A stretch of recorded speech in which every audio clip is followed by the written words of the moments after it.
All right, so this week we are talking to Shane Madden, and I'm going to start asking some questions about which skills you should be learning in which order. We're going to go all over the map talking about which kind of careers you can use to get started, how to align your goals with what you really want, and then at the end of this podcast, you got to stay right until the end.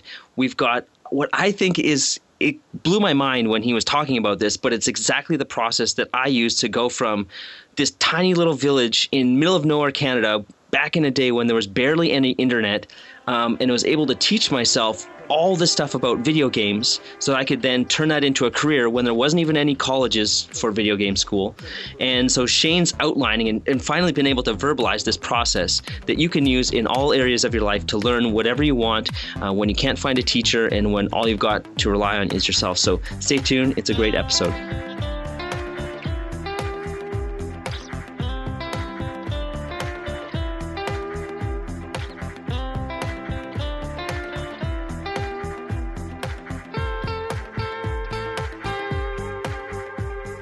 All right, we're back. This is the Pencil Kings podcast. We've been a little shaky this year, but we're getting back to things. There's so much going on. We're just about to release our new huge community initiative. So if you're listening to this and you're looking for some study buddies, some people to help kick you in the butt when you need it and push you forward with your goals, check out what we've got going inside the Pencil Kings community. Today, we are talking with Pencil Kings' favorite, Shane Madden. And we are going to be going through some of the fundamental skills because I see, I've been doing these coaching calls with people and I see a lot of people coming and not knowing where they should start and having goals that are maybe a little bit unrealistic. And Shane has taught before. Was it college, university?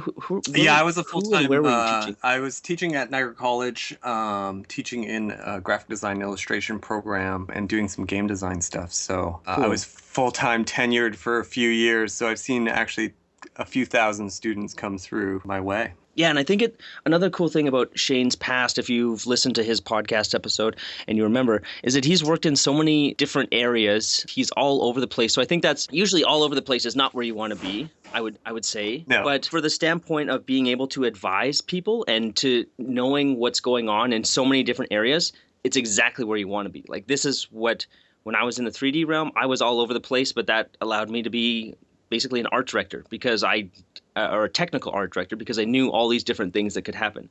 So I feel like today we're talking about drawing curriculum, and so Shane's the perfect person to be talking about this. So I've been working on this thing. I've been trying to improve the curriculum for Pencil Kings, and I think it's really good to have a roadmap of steps, of foundational steps that people can go from step to step to step. What do you think about this as a basic starting point? Because there's a lot of different ways that we could learn. Like we could sort of mix and match everything together and do project-based learning and all kinds of stuff. But this step-by-step approach, like I'll just read what I have here. So it's like step 0, intro and tools. Step 1.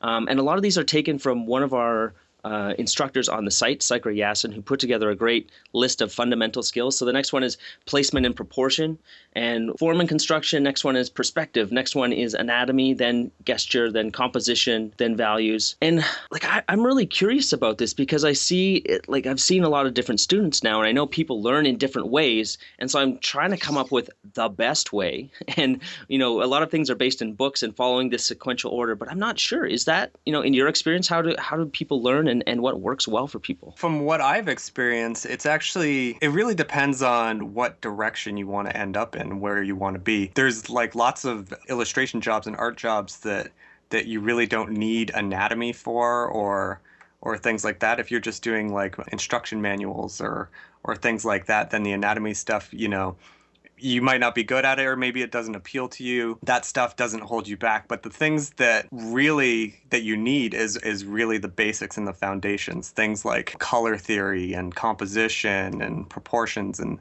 things like that. A lot of people want to jump straight into the deep end and the higher concept things, but they don't really have the basics of it. And I would say that the biggest basic that people are missing is building their visual library in their head, being able to concept ideas, generate ideas, that sort of thing. Because drawing, I believe that anybody can really be taught to draw stuff given enough time, but the ability to put the ideas together or even get the ideas out of your head, that's probably like the biggest foundation that I would say people want to go for right off the bat is that conceptual ability, building that visual library in their head. So we've heard a lot of people talk about visual library. It's mentioned so many times in a lot of the YouTube videos that I've seen, but I feel like even for me, it's a fuzzy concept. Hmm. It's something that even things like, and I kind of am starting to believe that I have some kind of learning disability because I have to like I'm really slow at learning this stuff, and it's a lot of it is just by brute force, Hmm. and then it's like you've been working as a pro for a while. You're like, oh, so this is what specular Yeah. means. This is what how you highlights really work on a metallic Hmm. surface and how I show this. This is what a silhouette. I remember when I figured out what a silhouette was. Yeah. It was just lost on me for so long and why it was important. So visual library, to me, it just means looking at tons and tons of references and drawing a lot so that it's sort of like muscle memory is part of it, but also in your brain you can come up with these ideas and it might feel like this subconscious Hmm. process, but it's actually no, you've built up a library, but you can start to access this stuff and it's happening so quickly and you're in your head you're sorting through like let's say you have to design a backpack. Yeah. You're sorting through like all the shopping that you did last weekend, all the shopping that you've done in the last 10 years and you're just continuing, but it's like when you're an artist then you start to become more intentional about noticing this Hmm. stuff and it's not like you're studying every little tiny detail but you sort of are Hmm. when it's really that interesting to you. Like if a backpack is really interesting you'd look up and be like how's the stitching on Hmm. this backpack looks really strong, how are they stitching this thing, and you get up and you feel it and touch it and really get in there and then okay that memory's sort of like locked away. Yeah. Is that what you mean? Yeah. But I think it's the exact opposite of what you just said. I think at the beginning, when you're becoming an artist, you get really into the stitching and stuff like that. But later on, that stuff melts away and you just create. You have that library of tools in you and you just let it flow, you just let it create. Yeah, I think it was a Trent Reznor quote that I saw where he said that him using the piano, everybody knows that he uses a lot of keyboards and programming and processing and stuff. But for him to learn the piano, that let him have a medium to express himself where he learned the piano, that was his tool, and then he just found a way to use that and not worry about fighting the tool, not worrying about how to play the piano. He could just play it and get the music out, get the message out, that sort of thing. And I think that's what it really is. So I think it's exactly what you're saying, building all that knowledge up in your head so that later on it just comes out. You may have seen 500 backpacks and you can take the best parts that you like of one and make your own backpack. I think if you don't have anything in your history or in your mind to draw from, you just end up recreating the same thing over and over again. And it's usually a knockoff of somebody else's thing. I find a lot of people, especially younger artists just starting out and people just starting out, we've all been there, we've all done it. You find your favorite artist, and you start to copy them and mimic them and that sort of thing. And you end up picking up their bad habits as well as their good habits. So if they have problems with anatomy, that you might not recognize because you're not at a certain level yet, you end up copying those things and you kind of end up hurting yourself a little bit as well as helping yourself learn. I mean, I'd be willing to bet every single artist in the world has copied from the masters at some point. Tim Burton. Yeah. That was Yeah. Nightmare Before Christmas was the one that I eventually in university people were like, this looks like Tim Burton. It's like really creepy and the characters don't have eyes. So I was like, hey, yeah. And like it Hmm. I didn't intentionally think I was doing it. I think I just watched the Yeah. movie so many times that it became like Yeah. osmosis. It just happened. And that's great. But you have to continue to grow from that and be able to analyze it and look at it. For a long time, when I was in school, even now, there's a lot of manga and anime, and people draw in that specific style, which is great.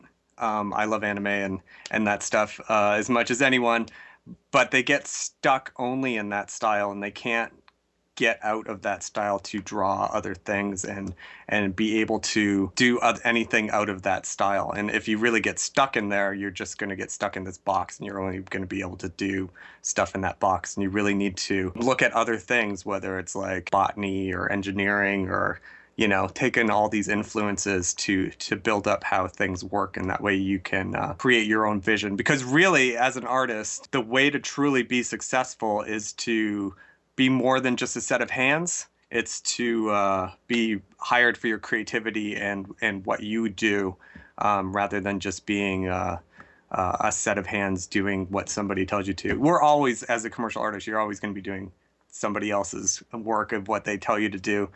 That's kind of how commissions work, unless you're the rock star who gets to do their own projects. And you can totally do your own personal projects and things like that. But you really want somebody to hire you for what you do and not just be like a second-rate version of somebody else, or that sort of thing.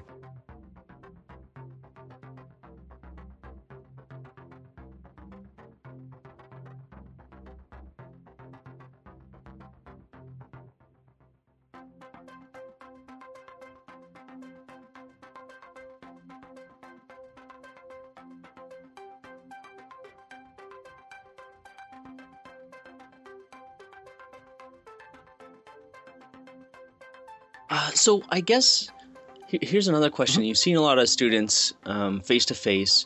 I feel like one of the things that people really need is sort of like give them permission that it's okay to go after the thing that you want, and that you don't have to be like this 100% artist. You don't have to be fully formed in the beginning. It's something to aspire to, that they're like, I want to be just like this amazing famous artist on the Mhm. internet, in my world, and or I want to be like this amazing famous comic book artist.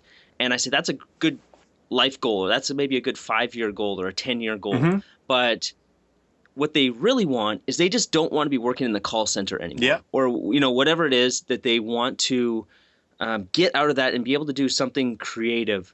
And so for these people, I'm really like, okay, what's sort of the fastest way that you can go from where you are right now, Mhm. doing no creative work, Yeah. to getting that creative job? And I feel like that's the sort of the set of hands Yeah. positions. Yeah. And for me, I feel like you got to start somewhere, and whatever the fastest, like the call center is the opposite of where you want to Mhm. be, or the whatever that job is. I'm really knocking on call centers, but it doesn't matter what Yeah. it is. Yeah. But there's a creative job, and so let's get you into that creative job as quickly as possible, even if it's something that's like, yeah, I paint chalk, or I do chalk illustrations at the zoo.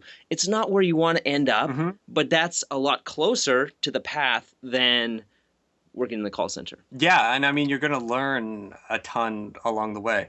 I mean, one of my first jobs, I was working in a sign company doing signs, making signs, designing signs, that sort of thing. Like I was even welding and do the electrical stuff like that. But I was also learning the art side and how to build it along the way. And that stuff has been like invaluable to me. Not only was I started making money doing something that I really enjoyed, but it was also kind of in the industry, and it's kind of like another footstep in the right direction. There's so many people that are paralyzed by the fear that they're not good enough, or they see there's I mean, honestly, there's nothing more depressing than waking up in the morning, looking at ArtStation or any of the, portfolio websites, and seeing hundreds of pieces of artwork that your peers are doing, and then being like, wow, I wish I did that. Or I wish, I wish I had done that last night rather than, binging on Netflix or whatever. It's you kind of have to, separate yourself and be the best version of you and do what you do, and not really worry about what these top tier artists are doing, or whatever. You want to improve on your artwork every day, get better and better every day. The internet itself is like the ultimate level playing field. It may seem like, oh, you go on and all these people are like, all these top tier artists are dominating everything and stuff, but it's kind of the ultimate equalizer, because there's kind of art jobs out there for any skill level, as long as you are professional in how you work and the work you do. I'd be willing to bet that you could actually find work in the creative industry for what you do. It may not be, you may have a goal, hey, you know, I want to work for Disney, or I want to work for Marvel, or I want to work for, whatever it is. That's great. but there's probably 10, 15 other companies that do work in the same genre and the same realm that might hire you more as a junior. They're not looking to hire or don't have the budgets to hire the higher end top tier artists, and they will look for, I wouldn't call them lesser quality artists, but more starting out artists, that sort of thing. And there's lots of people that will hire you to do that work. Okay, so I really like where this conversation is going. So I think a lot of people that I talk to, they have a creative career in mind, and they have their goal that they would like to get to. Like when I first talk to people, they'll say, I want to draw or I want to paint like this famous artist. And I say, is that what you really want? Like, what if I told you that, would you rather be as good as them, or would you rather work at Disney? And they say, oh, I would way rather work at Disney. It's like, okay, cool. Well, now what we did is we just knocked off this Mount Everest, basically, as far as a goal, like to be at the top of the top, like some of these people. Okay, so we took that down to Disney. It's like, okay, now would you rather work at Disney, or would you, if I could say, you have a 10% chance to work at Disney, but you've got an 80% chance to work in films, would you rather take the sure thing with the films, or would you rather go to Disney? Like, films. Okay, so what they really want is a job, and a creative job. And so what are some of the like break-in jobs that you've seen people go through, or some of the past? Because I feel like this is what that I've seen. Nobody's really talking about this. Like, okay, you want to get to the top. Here's what here's what the next step is. Like, here's your first step. So for me, it was like designing logos or vectorizing logos for ATM machines for banks when I was a kid. Yep. It was doing websites for tractor companies. It was painting the sign for the college friend of a friend who was opening a bar and he wanted a funny sign. Yep. It was designing financial year-end reports for the student union.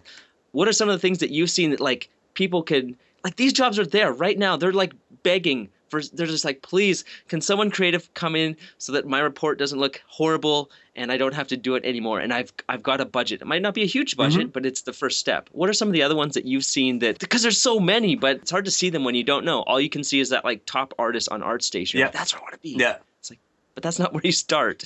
Yeah, I mean, it could be all over the map. It really kind of depends on what it's not even I wouldn't say it's what your skill level is. It's more what skills do you have. If you have some some design sense and can use things like Illustrator and stuff, and you can design pamphlets and things like that, you could literally walk into like a real estate agent and say, hey, I can design some postcards and stuff for you. Everybody looks in their mailbox and you get the little postcards and whatever.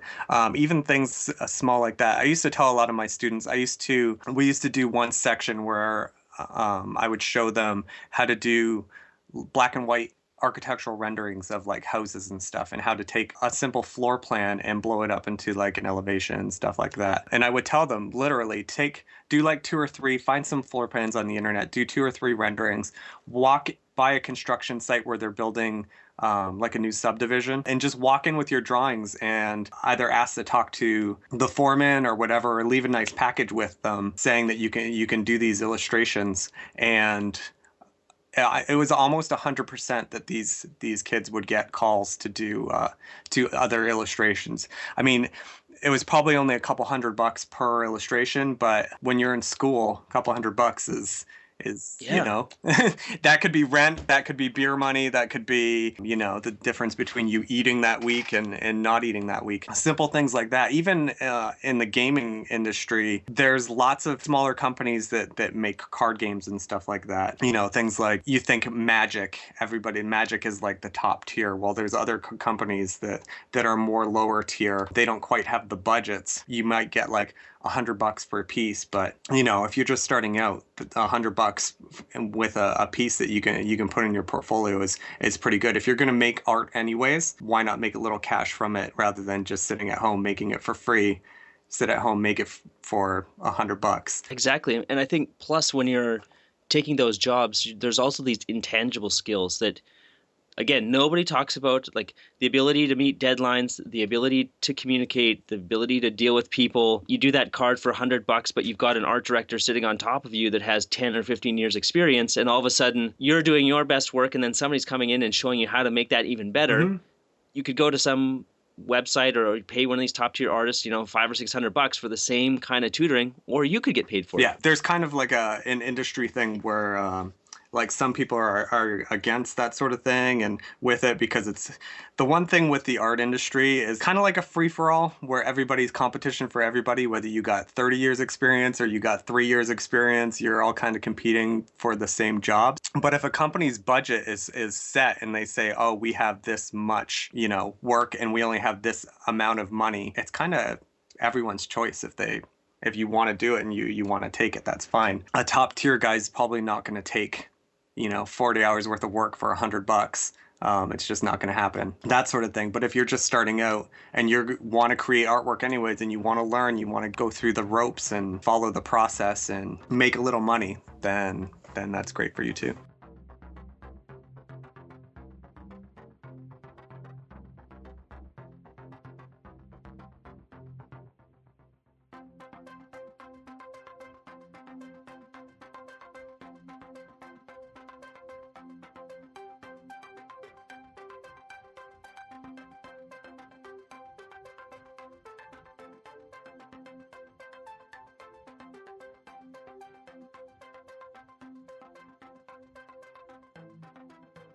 Yeah, I'm a huge advocate of just getting experience, Hmm. and I think even I used to do a lot of things for free, like getting people to let's all join together and do something cool, and we'll do it for free, and it was something that could make money in the end. Yeah, Nothing ever happened with that. yeah, As soon as you pay somebody $10, like even a yeah, small amount, or yeah. as soon as you're being paid It's $10, accountability. all of a sudden it's like this switch turns on in your head, and you're like, okay, I'm getting paid for this, so I'm going to, you know, do the best job that I can, or at least act as professionally as I know how to. That Hmm. you might not have a unlimited time Yeah. budget, but so I think it's really important to get paid something, but the amount is I think the other thing too is people, you know, they want to work for the Disneys, they want to work for these big companies, and they're almost scared to get work that's a little left of center you know, to make money or whatever. I would say even things like, you know, doing photo editing or doing photoshopping on photos and stuff. That's not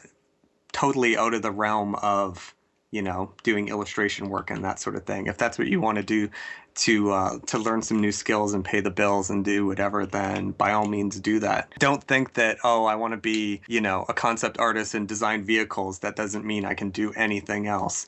I wouldn't necessarily put the other stuff in your portfolio if that's what you really want to do. But, you know, have two portfolios. Have one portfolio to do one thing, have one portfolio to do something else, and work in different genres and work in different fields. Nowadays, a lot of people find it hard to generate enough income in one stream. So you kind of have to branch out into multiple streams anyways. It's not like you can just focus. And sometimes it's really good for your brain to flip modes from, you know, maybe you're designing characters all one day. Maybe you want to, you know, do some graphic design work the next day, design some t-shirts, you know, design some t-shirts for your friend's band or whatever, and ask them for, you know, $2 a shirt or a buck a shirt, and, you know, make some beer money or oh, that's a good one. Yeah, I think especially when you it's really cool when you can go to somebody with an idea. hmm And I think this again comes with a confidence thing. Like you go to the construction site with the idea. It's like, hey, you guys could you could charge more for this hmm stuff.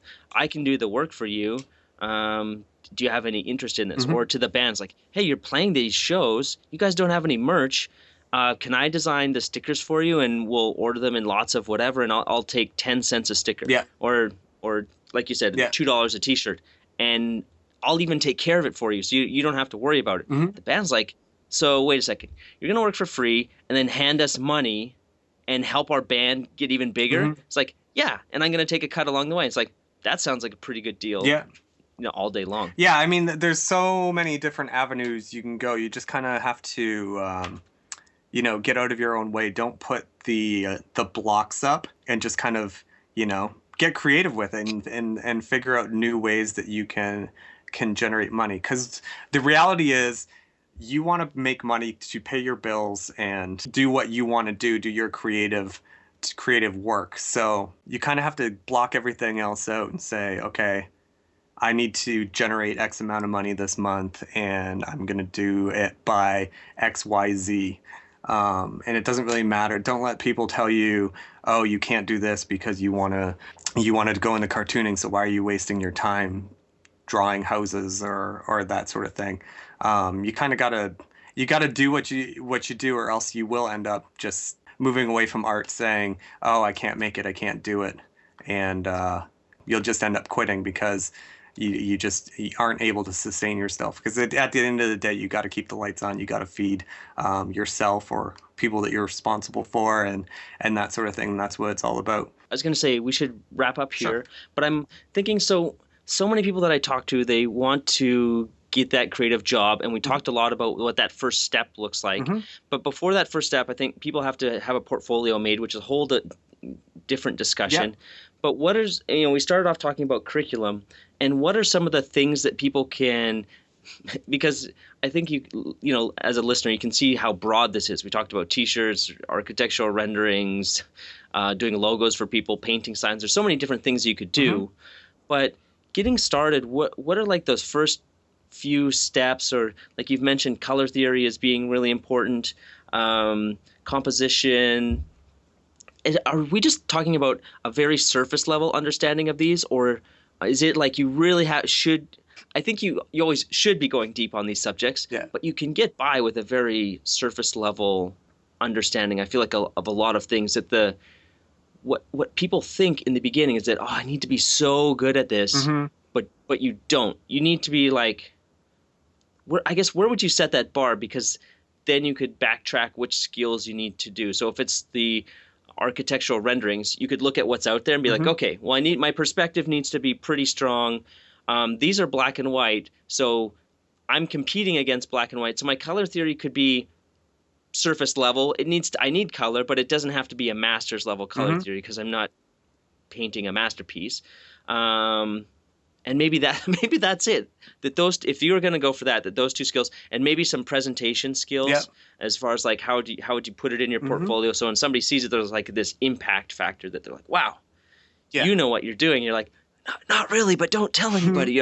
I just know I'm pretty good at perspective. I know a little bit of color, and I can put together a nice presentation. But that's all they need. Yeah. I mean, number one, presentation is like can kill you. You can have an Yeah, amazing piece of work, and if you present it badly, you're toast. Like how even having like a really bad website would just like doesn't matter how great your work is, it'll just kill it. Yeah, presentation is number one. I would say the ability to analyze things and break things down will could help you more than having the understanding right off the bat. So what I mean is if you can look at reference shots or examples of work and break down what makes them good and what's not working and how light is working in it and how depth and composition and stuff, if you know how that stuff works and you can like sit down and analyze it, that's probably better than actually knowing why that is, or like if you can sit down and look at even your reference material for something, say you have to draw an environment for a scene, or even an architectural rendering for a house. If you can look at somebody else's and find out what they're doing and why it's successful, or even what you would do to make it better, that'll help you a lot more than actually understanding the actual like color theory behind it and thick and thin line and all that stuff. All that stuff is great, and you definitely should learn that stuff. But you can actually, it's the difference between whether I go to art school or whether I teach myself, or I do online videos, or how I get my knowledge. Getting the ability to see something and break it down and learn from it is the big key. I can tell you how to do something, but when you figure it out and you look at it and that you get that, I see what's going on. That's the that's amazing. I'm sure somebody has said this before, but I've not heard them say it. And I'm completely behind you in saying like this is the key. And Mhm. this is exactly what I did to learn, and I've never had a way to articulate it, but I would play a video game and I would just run up to the wall and I would like look at, "Oh, how are they making this wall?" Like Hmm. looking at it from all angles, like, oh, there's a cobweb over there. I wonder how they do this cobweb. And you just kind of like walk back and forth and look at it from every different angle, and you're sort of being mesmerized. Yep. And so I was just teaching Hmm. myself how, like, figuring this thing out bit by bit, and then you get the software and you're like, hey, I'm gonna try and make that cobweb. I think this is how they did it, and maybe you can do it on your first try, but maybe Hmm. you can't. Maybe you have to then find some instruction on how to. Oh, I can't make it see through. How do I make a cobweb see through? Hmm. You don't know the right question to ask, but you start searching, and then you find your answer. Or if we're talking in 2D, it's like, oh, the eyes were really sparkling. Like, how do you Hmm. get these like eyes that are so intense? And so you start to do some study of maybe photography or whatever, and then it all starts to come together. That's amazing. I mean, some of us grew up in a time where you couldn't Google everything, and that was a lot harder time for the actual like learning process. But now you literally you could say, "Oh, I want to make this transparent. How do I do it?" Hmm. Google it, watch a YouTube video for 10, 15 minutes, and you can get a pretty good grasp on it. But it's that ability to teach yourself to analyze and learn. That's the key. That's the real essence, whether you're sitting in class and someone's showing it to you, or you're sitting at home and someone's showing it to you through a video, or you're reading an article, or something like that. It's pretty much the same thing. It goes into that do I go to art school debate. Well, Yeah. you know you don't have to.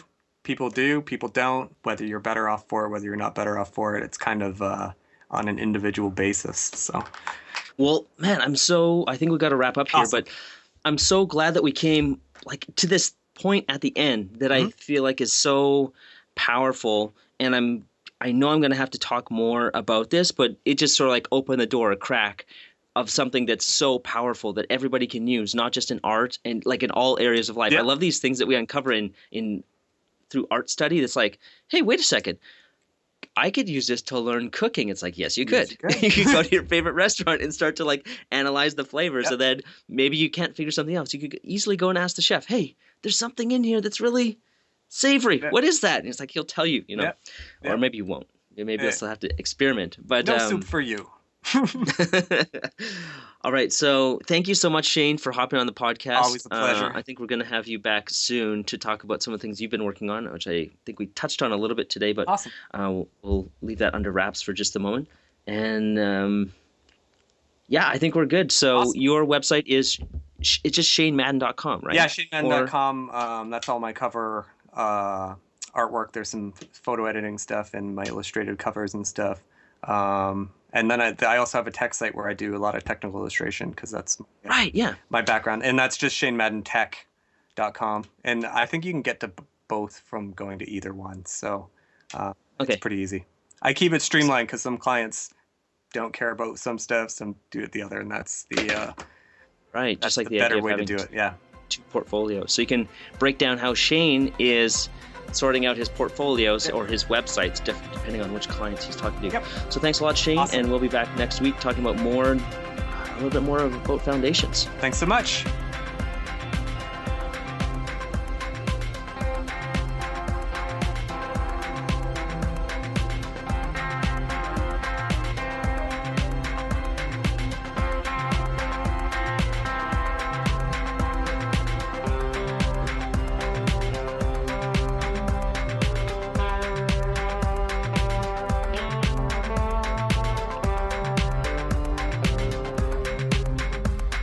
Scope demands patience, skill, years of practice. Ah, you talk like a fool. I would trade a century of practice for an ounce of inspiration.